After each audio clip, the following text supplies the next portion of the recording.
Okay, welcome to the KeenCast. If you know, you know. This is my first uh, stream, I guess, or video. It's going to be a series of them. You're going to see a lot of things here, but just tell you a little bit about me. Um, if you know, I've been named a lot of things, whether it's Paul or Radar, Mr. Keen, what have you. But this is just kind of about me. Um, it's a vlog, if you will. A couple people actually um, inspired me to blog years ago. One named Noel, one named a guy nicknamed Whitey, and so this is a next level technology shout out to them. I will be talking about just my career in teaching for a good bit. And then it'll be some math and then just my opinions on things, uh, music, sports, what have you. Uh, so it'll be a little bit of everything. I'll probably do stuff once a week. Um, but you know, it's me. I was also inspired to do this or encouraged to do this a few years ago by one of the best classes I've ever had. It's a top three, and that's my AP Stats class. And they said, I thought about it, doing the videos here because later on I will be doing some math problems and other uh, keen casts, if you will. I will be doing some instructional math stuff as well, since that's what I taught for 32 years. Um, but they've inspired me and encouraged me, and you'll notice that I have a little bit of sarcasm about me, but it's not bad sarcasm. Well, to me, it's not bad anyway. But they said, yeah, you can go ahead and you can be an influencer, Mr. Keen, and I just kind of took that like sure. So definitely, it's taken 2.5 school years, but yeah, I finally decided to do it. Also, another one that encouraged me to do it, a guy named Hawk is his name. He's a former student of mine. He said, "Get to it." When I told him I'd been wanting to do one, yeah, get to it, Mr. Keen. So, those are the ones. I've also got some buddies uh, that I've known since high school and college. They're authors, and they're very smart, very successful guys, and gals for that matter too. But they're doing that. I figure, yeah, it's time for me as well. So, um, I'll start talking a little bit about my student teaching, just to give a little bit of an intro. It's not going to be complete detail like I'm going to do later. I'll do that the next one. But the reason for some of this is my guidance counselor in high school, one of the nicest, kindest men you will ever meet, Mr. Belcher. Um, he very much was. He was glad to see me when I came back to student teach, and he said, Why'd you decide to teach?" And I just kind of looked at him and grinned. Again, kind of a smart aleck, but a harmless one. So I just looked at him and said, for the money. And, I got the reaction I wanted to get, which is watching the blood just leave the man's face. And, we kind of laughed. And, well, here's why I got into teaching. Um, I've always been told I was good at math. Uh, from a young age, I could read before I started kindergarten. And so I've been very blessed. I hardly had to study in high school. I just would look over it and be fine with it. Uh, Math I could do in my head, but if I was told to show the work, I would definitely show the work, solving equations, things like that. Um, However, uh, I wasn't for sure what I was going to do. And then my senior year in high school hit. I was in the first generation of uh, Algebra 1 in eighth grade. Uh, I'm originally from Akron, Ohio. I'm just a kid from Akron, but not the most famous one. There's you got LeBron, you got the Black Keys, you got Devo, you got incredible drummer Mike Robinson. So I'm quite behind those guys, and so we moved to Kentucky when I was 14, and unfortunately, they didn't have the Algebra 1 in eighth grade at the school I went to. So I went up and took those math classes with kids a grade older than me. And it was great that they were super to me. So, my senior year, I didn't have a math. Uh, I had some friends in my yearbook class, Tammy Lori Kitty, and a few others that were stuck. And they asked me to help them. And I helped them with 3 sections of trig in 5 minutes. And they were amazed that, 1, I remembered it, 2, that they understood it, and 3, how easy it just came to me.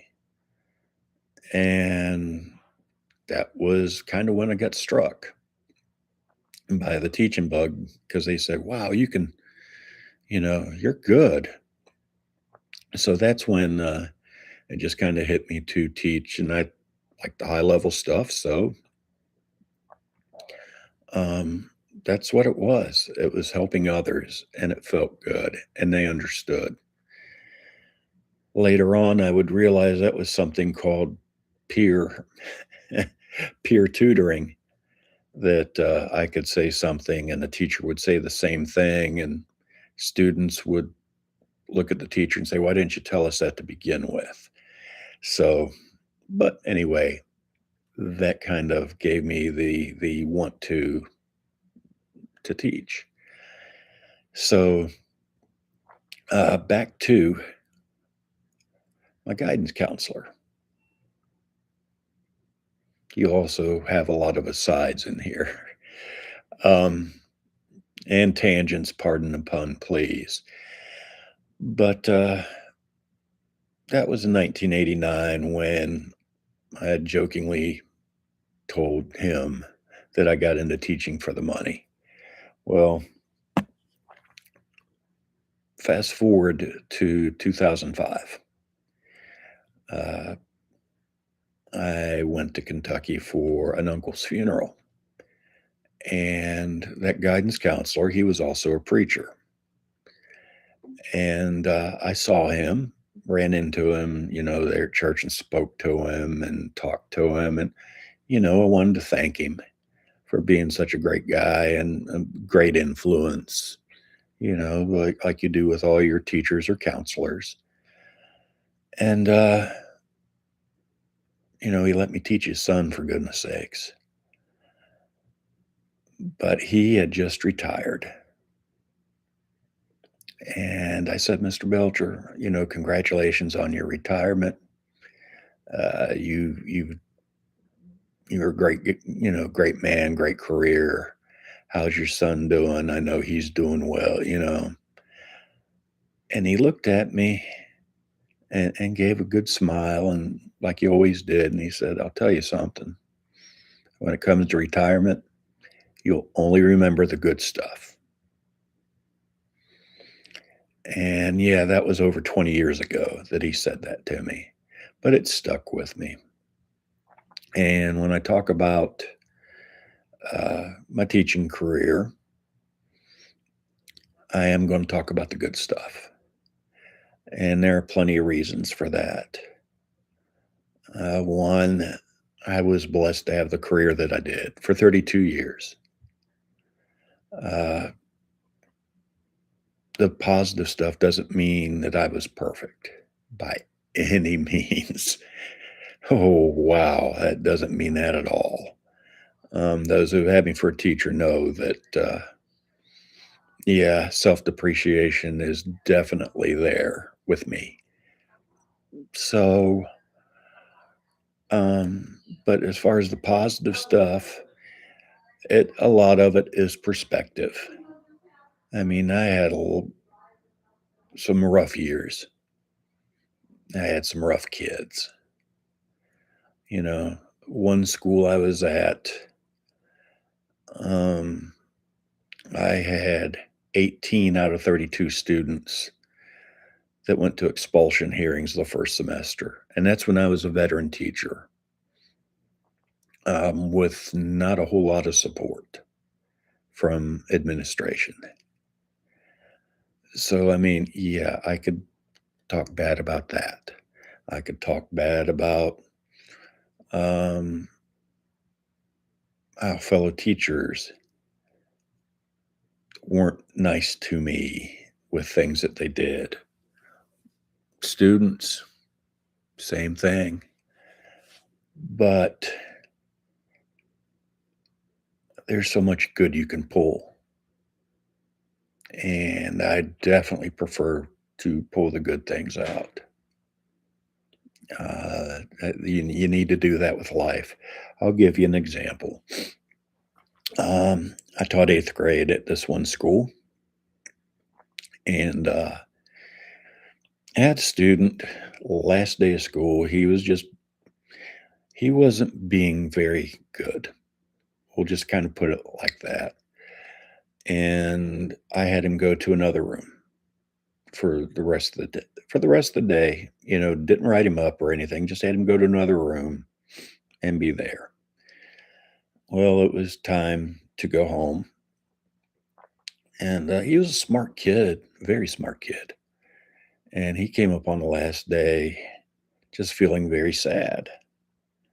He said, he did not want the last thing I remembered him by, or he didn't want to tarnish, I guess, how the year went. And I said to him, you know, how many days do you think you've been bad in my class? And I said, would 10 be a good estimate? And he said, yeah, 10 would be a real good estimate. And I said, how many days are in the school year? And he didn't know for sure. So I said, there's 180. And I said, all right. Yeah, you were not so good 10 out of 180 days. Let's look at that fraction. You drop it down 1 out of 18. That means you're really good 17 out of the 18, doesn't it? And a smile came on his face. He said, that's right. And so that guy also currently works as a politician, a good politician, mind you, for the state of South Carolina. And I was lucky and blessed enough to be part of his education journey. So, yeah, I'm going to look at things on the positive because there's a lot more. And also, nobody wants to listen to somebody complain all the time. I mean, I could complain about a lot of stuff that happened to me in class, but let's see. If you multiply 32 by 180, you'll get over 5,400. 5,400 days that I spent in the classroom teaching.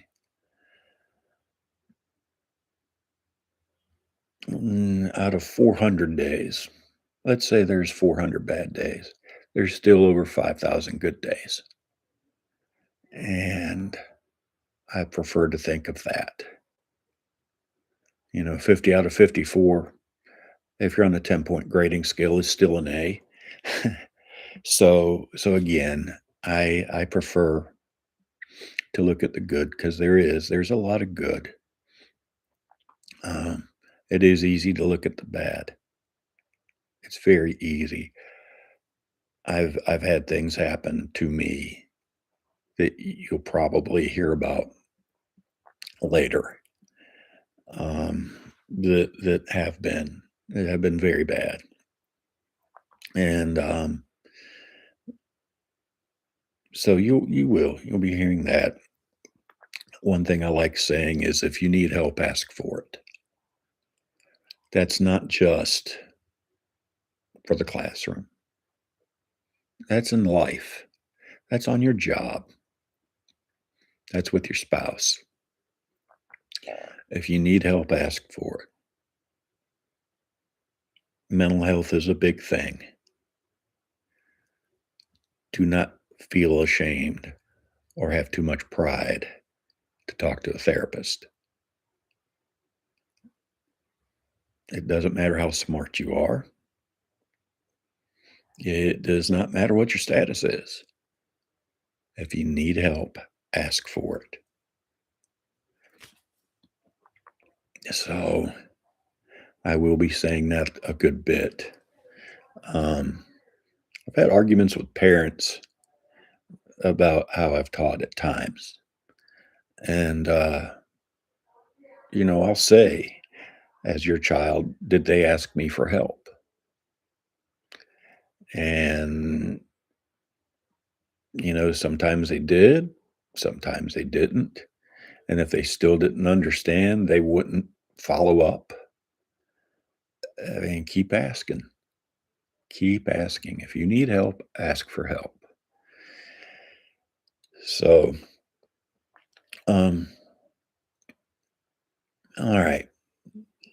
Little bit of a preview for my uh, first talk about education as far as my experiences in it, and that's my student teaching. Um, I went back to the school that I was as a student and did my student teaching there.